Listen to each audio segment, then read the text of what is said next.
नमस्कार दोस्तों, स्वागत है आप सभी का। पुनर्जागरण कला के बारे में अध्ययन करेंगे इस टॉपिक में। तो कैसी चल रही है आपकी तैयारी, ये भी कमेंट करके बताना। कुछ समझ में आता है या नहीं आता, या ऐसे ही हम पढ़ाए जा रहे हैं। कमेंट आपके बहुत कम आते हैं दोस्तों, तो वीडियो चालू होने से पहले ही कमेंट कर दिया करो पीछे वाले वीडियो के आधार पर कि आपको समझ में आता है या नहीं आता है, ताकि हम अपना पढ़ाना जारी रखें या फिर ये एक टॉपिक करवा कर बंद कर दें। ठीक है। तो पुनर्जागरण कला, और एक चीज़ और ध्यान रखना कि आज हम जो भी टॉपिक करवा रहे हैं, जैसे कल हमने आधा पुनर्जागरण कल करवाया था और आधा आज करवाया है, तो एक टॉपिक पर लगभग 5 से 6 वीडियो तो आएंगे ही आएंगे पूरा डिटेल के अंदर यदि हम करेंगे तो इसके लगभग 10-15 प्रश्नों का टेस्ट है, वो मैं शाम को आपके टेलीग्राम ग्रुप के ऊपर ले लूँगा।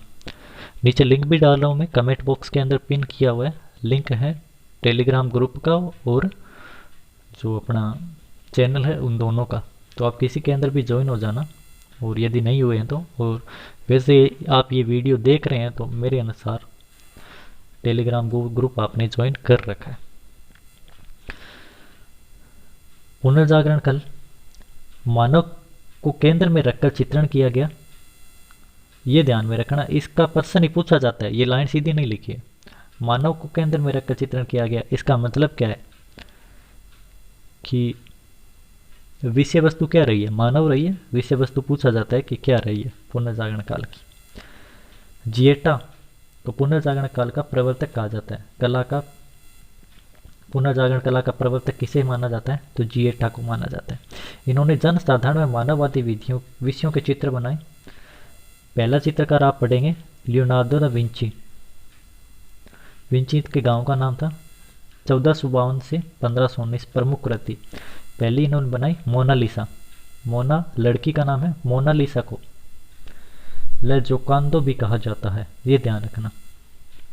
वर्तमान में यह कहाँ पर स्थित है, पेरिस संग्रहालय में। कौतुकमयी महिला, इसका अर्थ होता है, इसकी सबसे बड़ी विशेषता है रहस्यमयी मुस्कान। देखो मोनालिसा के बारे में, लियोनार्डो दा विंची, इनके बारे में सारे जानते हैं, इसलिए ज़्यादा कोई विशेष इसमें नहीं है। 1911 में मोनालिसा का चित्रण लुब्रे संग्रहालय में, 1911 में मोनालिसा का जो मूल चित्र था लुब्रे संग्रहालय से चोरी हो गया था, और 1913 में फ्लोरेंस से पुनः यह मिला था। ये चीज़ ध्यान में रखना। अब है द लास्ट सफ़र। ये आता है प्रश्न, द लास्ट सफ़र किसका है। ये एक जीवंत नाटक के नाम से प्रसिद्ध है। इस चित्र में जीसस और उसके 12 अनुयायियों को भोजन कराते हुए दिखाया गया है। जूडस नामक एक व्यक्ति का चित्र है जो ईसा मसीह को धोखा देने वाला है। The last suffer Leonardo da Vinci का प्रमुख चित्र है। तीसरा इनका चित्र है वर्जिन ऑफ रॉक्स। तो वर्जिन ऑफ रॉक्स में वर्जिन का प्रयोग किसके लिए किया गया है, माँ मेरी के लिए किया गया है। शिशु वह माँ मेरी को खेलते हुए दिखाया गया है। वर्तमान में ये चित्र कहाँ है, लंदन नेशनल गैलरी में मौजूद है।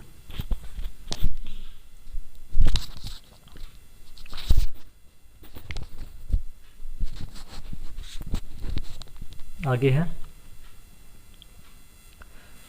चित्र virgin and child with saint saint. इस चित्र में ईसा मसीह व माँ मेरी को दिखाया गया। वर्तमान में पेरिस लुब्रे संग्रहालय में ये चित्र इनका है। दूसरे हैं प्रमुख चित्रकार जिनका नाम है माइकल एंजेला। ये सबसे महत्वपूर्ण रहते हैं यदि आप चित्रकला पढ़ रहे हैं। माइकल एंजेला, इनसे प्रश्न निश्चित तौर पर हर दूसरे तीसरे एग्जाम में प्रश्न पूछ लिया जाता है। प्रमुख चित्र द लास्ट जजमेंट इनका प्रमुख चित्र है। द लास्ट सफर अलग है भाई साहब, और लास्ट जजमेंट अलग है, दोनों के अंदर कंफ्यूज मत हो जाना। द लास्ट सफर तो अभी पढ़ा है, जिसके अंदर 12 अनुयायी और ईसा मसीह को वो खीर खाते हुए दिखाया गया। और ये द लास्ट जजमेंट है ना, ये किसका है, माइकल एंजेले का है, माइकल एंजेला। तो माइकल एंजेला लास्ट जजमेंट के अंदर इस चित्र का विषय वस्तु मनुष्य के पतन से वेंटिगन सिटी रोम में सिस्टाइन गिरजाघर में ये बना हुआ है। ये प्रश्न पूछा गया है कि वेंटिगन सिटी के सिस्टाइन गिरजाघर में कौन सा चित्र निम्न में से बना हुआ है। द फॉल ऑफ मैन, ये भी चित्र सिस्टाइन गिरजाघर की दीवारों पर बना हुआ है। माइकल एंजेला ने पढ़ने की जानकारी इसके द्वारा दी गई। और द पाइटा नाम का चित्र भी माइकल एंजेलो का है। तो 3 चित्र हैं, इनके ध्यान से देख लेना। एक तो है लास्ट जजमेंट, एक द फॉल ऑफ मैन और द पाइटा। अब राफेल, द सिस्टाइन मेडोना और स्कूल ऑफ एथेंस, 2 प्रमुख चित्र हैं। सिस्टाइन मेडोना, इसमें माँ मेरी के लिए मेडोना शब्द प्रयोग किया गया। प्रेम वात्सल्य का चित्रण किया गया, वर्तमान के जर्मनी के ड्रेस्टन में है। और स्कूल ऑफ एथेंस, यह राफेल द्वारा प्लेटो व एरस्तु के मध्य वार्ता को दर्शाता है। वर्तमान में वेंटिगन सिटी में चित्र है। तो 2 इनके चित्र महत्वपूर्ण हैं। मेडोना, सिस्टाइन मेडोना ना याद रखो तो मेडोना ध्यान रख लेना आप सीधा। मेडोना किसका है? राफेल का है। और स्कूल ऑफ एथेंस। अब टिशियन, टिशियन है, जर्मनी के प्रमुख चित्रकार हुए थे। दस्ताने पहने आदमी का चित्र, द से दस्ताने और द से टिशियन, इस और हृदय की तरह ही बन रहा है, ऐसे ध्यान रख लेना। ड्यूटर संग्रहालय में ड्यूटर संग्रहालय जर्मनी में ये है दस्ताने वाले पर्सन आ रखे हैं, इसलिए मैं आपको इतना विशेष तौर पर बता रहा हूँ। दस्ताने पहने हुए आदमी के चित्र किस एक चित्रकार के द्वारा बनाया गया है?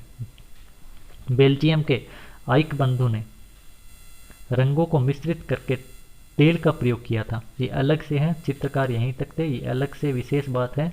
बेल्जियम के आइक बंधु थे 2, उन्होंने तेल और रंगों का मिश्रण करके पद्धति का प्रयोग किया। तो सबसे पहले तेल वाली विधि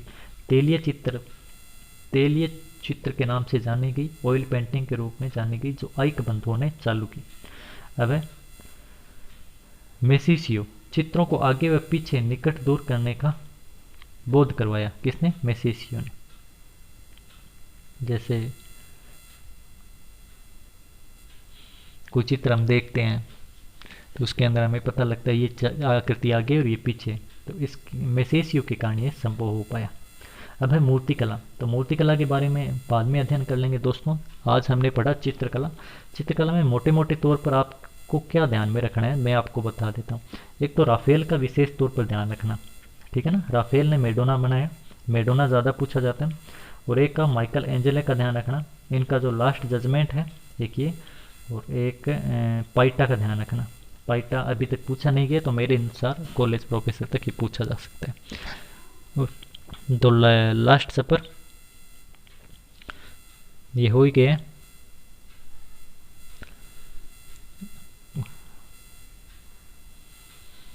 ये बस लियोनार्डो दा विंची। और जिएटा को ये ध्यान में रखना, पुनर्जागरण कला का प्रवर्तक माना जाता है। जिएटा विषय तो क्या था? मूर्तियां ध्यान में रखनी है जिएटा की आपको, जो आगे वाली वीडियो में अपने अध्ययन करेंगे। धन्यवाद दोस्तों, और ज़रूर बताना कि समझ में आ रहा है या नहीं आ रहा है।